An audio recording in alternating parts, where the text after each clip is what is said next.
Welcome to the Legal Merry-Go-Round. Welcome to the Legal Merry-Go-Round with attorney Paul Samakow. Paul has spent more than 4 decades helping injured people in the D.C. Metro, Northern Virginia, and suburban Maryland areas to get treated fairly after an accident. I'm Leanne Lyon, and today we're talking about how insurance companies quietly try to shrink the value of a claim and what people should understand before they make decisions that can affect their recovery.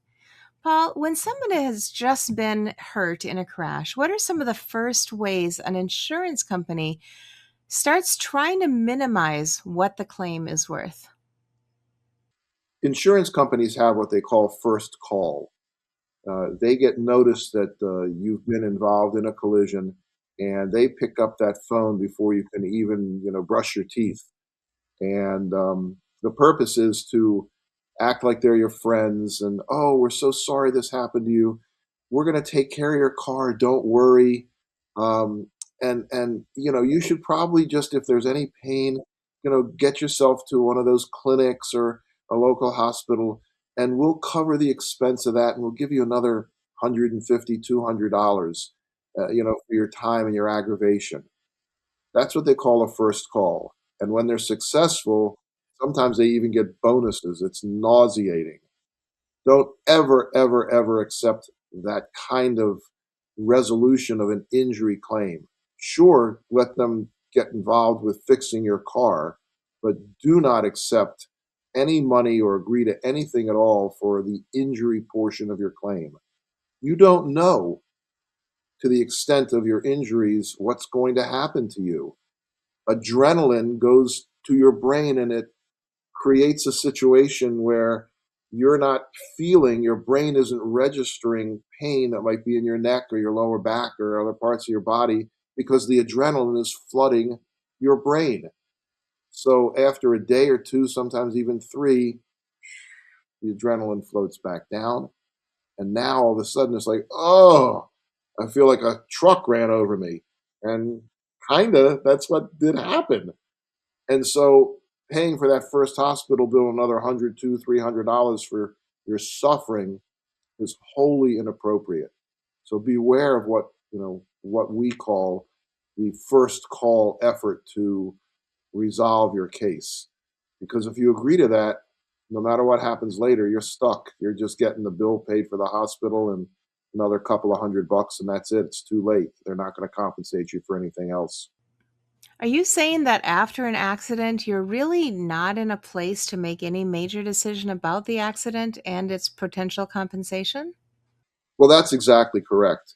Again, I mean, you're thinking and you're feeling and you're watching TV. Maybe if you can concentrate, sometimes that's even a problem. But yeah, I mean, there's no rush. Insurance claims adjusters will tell you, well, you need to decide this right now, or this could be a problem. We're not going to help you later. That's malarkey. That's bull Twinkies. That's just that's not the way it is. Don't agree to anything with an insurance claims adjuster now, because you may not be fully aware of the potential consequence of what just happened to you in that crash. Well, a lot of people think the adjuster is there to guide them. In real cases, how does that misunderstanding affect what somebody ends up receiving? Yeah. Guide them to where. It isn't to nirvana. It is to, we're the insurance company, and we're going to guide you so that we don't have to pay much more money than we can get away with. Yeah, uh, the insurance company's goal is to save money. It is not to help you. They're not nice. They're not on your side. All those funny TV commercials from the insurance companies on the car accidents to, that's just, they're funny ads. They really are, but they're not there to help you. Guiding you, helping you, yeah, sure. Not even close. 180 degrees opposite, because of the persuasive techniques that they use, the language that they use. And if you've never been in this situation before, it sounds great, but they're guiding you to the proverbial grave of resolution of your case. Now, we know insurance adjusters tend to focus heavily on treatment delays or gaps. Why do those details matter so much to them when they're evaluating a claim? Well, now we're moving into, later on in the case where, you haven't gotten an attorney yet and, life gets in the way. So you're going to a physical therapy group or a chiropractor, and all of a sudden you had to miss a week or 10 days because of, different obligations or things that happened.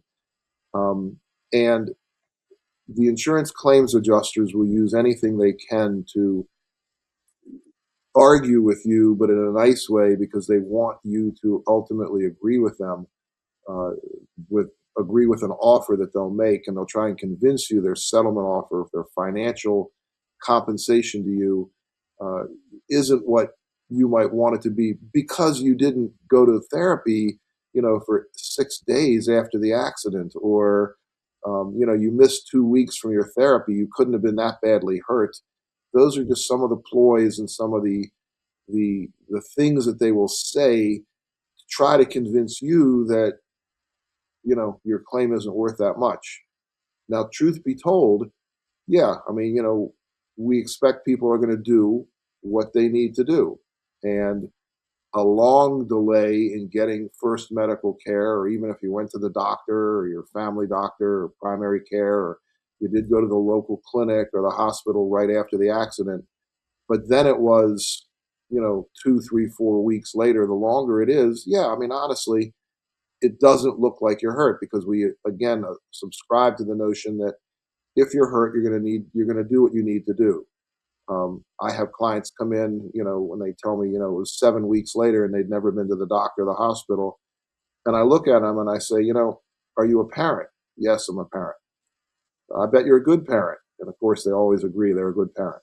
Well, if little Billy Bob, was tugging at your pants, daddy, daddy, it hurts. What are you going to do?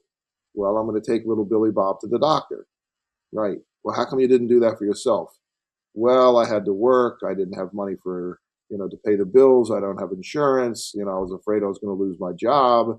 I didn't have a car to get there. Wait a minute. What if this was little Billy Bob? Well, I would have figured something out. And so, it's the same for you.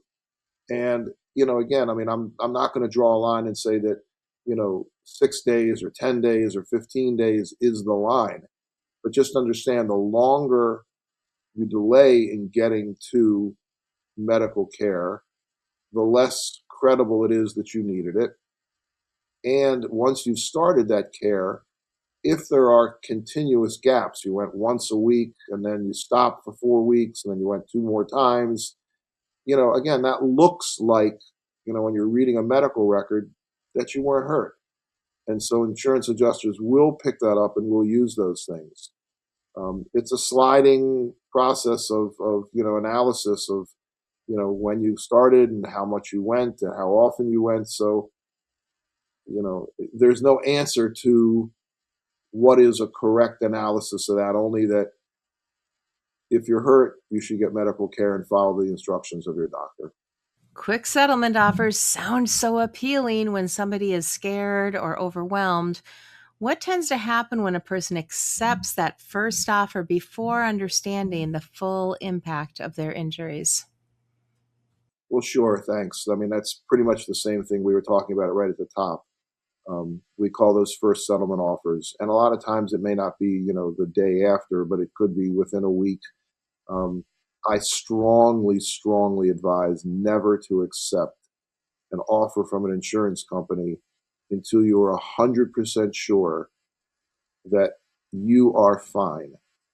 Everything is fine. I had a case, I'll never forget this. This is the saddest situation where a gentleman was rear-ended violently. His car looked like an accordion. I mean, it was just a horrendous. I mean, you looked at this vehicle, the photos, and you just looked up to the sky and you say, "Thank God this man is alive." I mean, you couldn't believe someone could get out of that car. And those type of collisions often cause the head to move back and forth, and violently moving back and forth can cause brain damage. And I won't go into the medical or the physics of this, but brain injuries are not uncommon in violent collisions. Well, a month goes by, he's getting treatment at a chiropractor. because he had some neck pain and lower back pain. Another month goes by and he's almost finished with his chiropractic treatment. And the insurance company called him up. He didn't have an attorney. They called him up and they said, it looks like you're done with your chiropractor and we'd like to give you $6,000 extra money and we'll pay for your chiropractor. And he agreed. About 3 weeks later, his wife found him on the floor of the bathroom. The brain injury that he had produced what we call a very slow blood leak. And he didn't die, thank the man upstairs, but he had already accepted a settlement. So that brain bleed put him in the hospital for almost 4 weeks. And the amount of the medical bills was over $100,000. And this man accepted, I think it was $11,000 or $12,000 total. It was so upsetting. The wife came to me and told me the whole story. And, it was just too late. So don't ever, ever, ever, ever accept a settlement from an insurance company until you're 110% sure that everything about your injury and your medical situation is resolved. So you're saying that if you accept that settlement offer, that's it? There's no going back? That's right. It's over. Done. Finito. Done.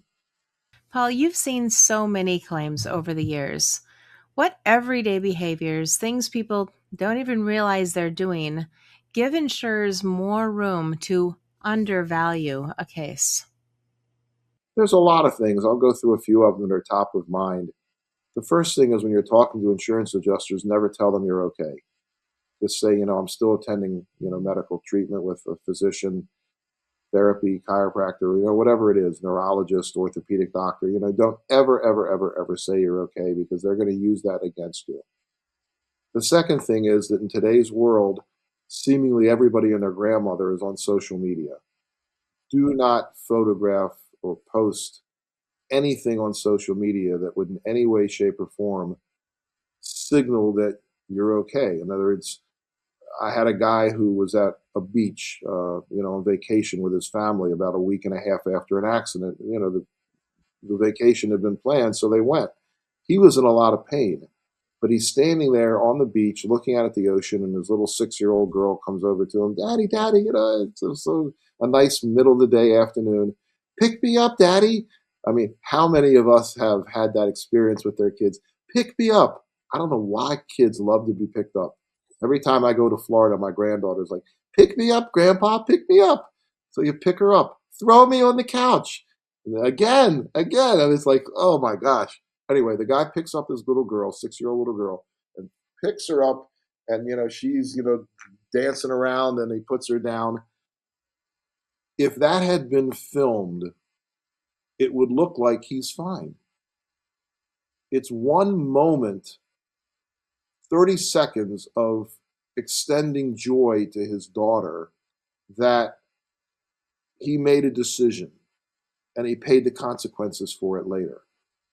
Because then he wasn't able to stand on the beach. Then he had to go sit on the lounge chair and watch for the rest of the afternoon because his arm and shoulder muscles and neck muscles were so sore having done that. Now, the reason I know this story is because there was some guy on the beach that was filming. It wasn't them, but they came back and were nervous that it might have been an insurance company photographer or videographer filming them. And they asked me about it, and I don't know. And in negotiations on that case much later on, nothing like that ever came up. But they were very nervous about it. So that leads me to the next. Don't be in public doing things that could look like you're okay, because insurance companies do hire videographers to prove that you're not hurt if they can catch you doing something. I have a broken leg. Okay, well, sorry to hear that. Well, what are you doing playing basketball? You know, that's fraud, of course, but um, the insurance company tactics, they will spend tens of thousands of dollars to avoid paying $1,000 more. That's really the bottom line. Yeah. Is it really common for insurance companies to hire videographers? 10% of the time in the bigger cases, sure, but it happens. Yeah. Medical bills, lost wages, pain, and long term effects can be really hard to measure. How do insurance companies frame these issues in ways that reduce what they're responsible for? That's a great question, thanks. Um, many, many, many, many years ago, there used to be what, we would call a formula. They would take the medical bills and multiply by 2 or multiply by 3 or by 4, and that would be the answer for the amount of money that they would offer to settle the claim. Very, very different now. Now everything is under scrutiny. The law says that they're responsible to pay for medical bills that are related to the treatment and care for injuries suffered in the accident. So you went to the hospital by ambulance, the emergency room doctors, the x-rays that they took, and then treatment you have with your family doctor, the medications that you have to take, the painkillers, the anti-inflammatories, add up all the medical bills, and that's what they have to pay. Well, you'd think now they're going to challenge it. Well, they didn't need to go to the chiropractor for 8 weeks. We think only 6 weeks was appropriate. Okay, where did they get their medical degree from? But on paper, they're supposed to pay for all the medical bills. The next thing is they have to pay for all the money that was lost because you couldn't work. So if you make $1,000 a day and you miss 5 days, they should have to pay $5,000. That'd be a nice job, wouldn't it? 300. That's over $300,000 a year. That'd be a good job. But what people don't understand is that if they use sick leave or personal time or vacation time from their job, come the fall, now they can't use that because they used it up earlier in the year to allow them to be paid when they weren't working because they were unable to work from the accident. So there's lots of different calculations that go into the analysis of what was the lost wage or lost income. A real estate agent, as an example, couldn't go out and show homes for a month. Well, how do you know how much they would have made or what they lost? There's ways to try and figure that out. You look at what they made the last year during that month, or you look at the last 3 months. Last 3 months they sold an average of 8 houses a month. That'd be a good real estate agent, wouldn't it? Uh, yeah, but there's an analysis. But at the end of the day, the line is they have to pay for lost wages or lost income. Now, the tricky part, which is why I strongly recommend getting an attorney to assist you, is the compensation for suffering and pain and inconvenience and aggravation and disruption of life and permanent injury. How much is a scar worth on my beautiful face, right? How much is it worth that I can't now close my hand completely because I had an injury to my wrist or my hand? All of these variables are things that the insurance companies will um, take and minimize, where an insurance company's job again is to save money. So when a negotiation takes place with an individual not represented by an attorney, they don't have a clue what those values should be. And that's not to suggest an attorney does, but an attorney is going to know a lot more and a lot better. I have access to 20 or 30 different sources that can compare, a case. I can look at jury verdicts. I can look at, any number of things that tell me that, a 35-year-old man who had neck pain for 6 weeks and went to a chiropractor should get in this range. And that might be different in one part of the region than another because, truth be told, it's not always fair. Economic situation of an area which is low income and lower in middle class, they might not be as generous as individuals who are high income, or vice versa.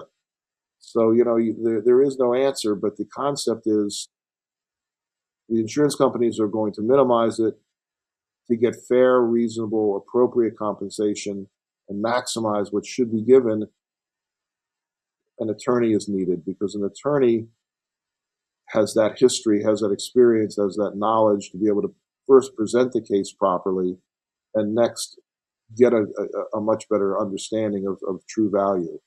Well, as we wrap up here, and for someone listening who feels like the insurance company isn't taking them seriously or keeps brushing off their concerns, what is the most important thing you want them to understand right now? Insurance companies use scare tactics, um, and they also have tried and true methods to frustrate you. Isn't it frustrating when you call and you don't get who you want? You have to leave a voicemail, and you call and you call and you call and voicemail, nobody ever answers, and then finally they call you back at 10:30 at night. You know why they call you back at 10:30 at night? So they can mark on their sheet that they did return the phone call. And the supervisor says, "Oh, okay, you returned the phone call. Very good." But it's calculated that you're not going to answer the phone.